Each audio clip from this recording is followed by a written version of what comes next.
বিসমিল্লাহির রহমানির রহিম। দর্শক, আজকে আমরা দেখাবো আপনাদের যে কিভাবে মুক্ত জমিতে বা বাঁধের ধারে বা কোনো উঁচু জায়গাতে কিভাবে নিজের জমি না থাকা সত্ত্বেও সবজি চাষ করে সংসারের কিছুটা আর্থিক সচ্ছলতা আনয়ন করা যায়। সেমনইভাবে আজকে আপনাদের একটা বাঁধের ধারে বা ক্যানালে আসছি, যেখানে আপনারা দেখতে পাচ্ছেন যে একজন প্রান্তিক কৃষক বেশ কিছু জমিতে উনি বেগুন, ঝাল চাষ করছেন। এই জমিটা কিন্তু ওনার না, এই জমিটা কিন্তু টোটালি ফ্রি, সরকারি। এখানে ওনার কোনো তার জন্য কোনো ট্যাক্স বা কোনো ধরনের কোনো টাকা পয়সা পে করা লাগে না, শুধু ওনার একটু পরিশ্রম, এবং এই পরিশ্রমের মাধ্যমে উনি কিন্তু ওনার সংসারের একটা বাড়তি আয়ের সুযোগ তৈরি করেছেন।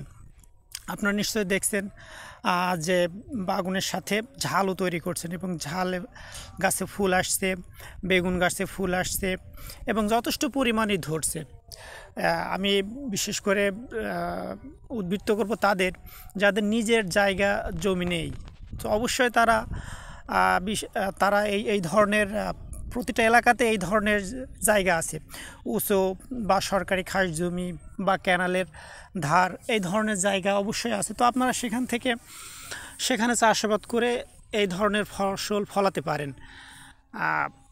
ফলাতে পারেন, কারণ এতে আপনারই সুবিধা। এখানে আপনাকে এর জন্য কোনো কিছু প্রদান করতে হয় না।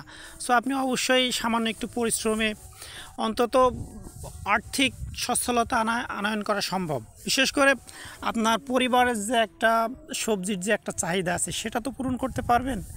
এই জন্যই মূলত আজকে আমার এই ভিডিওটা আপনাদের দেখানো, যে কিভাবে একটা প্রান্তিক কৃষক ক্যানেলের ধারে উন্মুক্ত জায়গাতে তিনি এই সবজি চাষগুলো করছেন। আপনারা নিশ্চয়ই দেখছেন যে সবজি, বেশ কয়েক প্রকারের সবজি আমি ইভেন লক্ষ্য করলাম যে নিচে বরবটি পর্যন্ত উনি লাগিয়েছেন, বেশ কিছু উনি খেয়েছেন।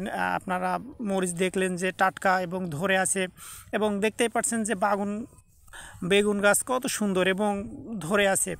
এখানে আপনার তেমন কোনো কিছুই করা লাগে না, শুধু এখানে সুবিধাটাই বেশি এটা করার জন্য। দেখতেই পাচ্ছেন যে তেমন কোনো ঝামেলা নেই বা তেমন কোনো পোকামাকড় এরকম কোনো আবৃত্ত কম, যেহেতু শীতের সময় বা শীতের মৌসুমে পোকামাকড়ের আক্রমণ তো কম হয়। এখানে অসুবিধার থেকে সুবিধাটাই সবথেকে বেশি। অসুবিধা তেমন বলতে গেলে এখানে একটা জিনিস, যে একটু আপনার ওই বেড়া দিতে হয়। তো আপনারা জানেন যে এখন যে ধরনের নেট উঠছে, বেশ অল্প কিছু টাকা 4-5 কাঠা বই আপনার মশারি নেটটা দিয়ে ঘেরা যায়।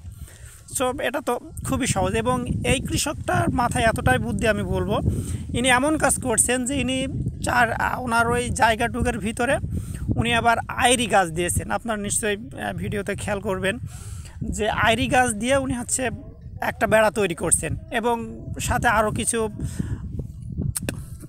কলমি জাতীয় কলমি এই জাতীয় দিয়ে উনি করছেন। আপনারা দেখতে পাচ্ছেন যে আইরি গাছ দিয়ে উনি এক প্রকার তৈরি করছেন। তাহলে দেখেন উনি একটা জমিতে কত প্রকারভাবে বা কতভাবে উনি এখানে ইনকাম নিচ্ছেন। এখানে কিন্তু ওনার জায়গা না, জমি না, প্লাস কোনো টোল দিতে হয় না, সব কিছুতেই ওনার না, কোনো কিছুই ওনার না, শুধু ওনার একটু উঁচু জায়গায় একটু পানি দিতে হয় এবং এই বাঁধটা বা বেড়াটা দিতে হয়।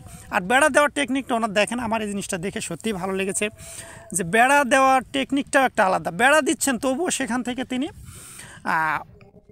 থেকে তিনি যে ডাউলের যে চাহিদা সেটা পূরণ করতে পারছেন। আর আমি জানি না আপনারা আইরি ডাউল কে খেয়েছেন, তবে আমি ব্যক্তিগতভাবে খেয়েছি, এই জন্য জানি অনেক সুস্বাদু। সেটা অনেক সুস্বাদুর একটা ডাউল। তো অবশ্যই আপনাদের আশেপাশে এমন কোনো জায়গা থাকলে বা যদি থেকে থাকে, তাহলে অবশ্যই আপনারা প্রান্তিক কৃষকদের প্রতি আমার অনুরোধ রইল যে আপনারা অবশ্যই এইটা চাষ করবেন সামান্য নিজের একটু পরিশ্রমে, বেশি না। বৈকালে আপনি সামান্য একটু কাজ করবেন, তাতেই দেখেন আপনার কত ধরনের প্রফিট এখান থেকে চলে আসছে। কোনো সমস্যা নাই, শুধু ক্যানালের ধারে, যে কোনো বাঁধের ধারে, উঁচু জায়গা, সরকারি জমিতে এই কাজগুলো করা সম্ভব। যাক, সকলে ভালো থাকবেন। আল্লাহ হাফেজ।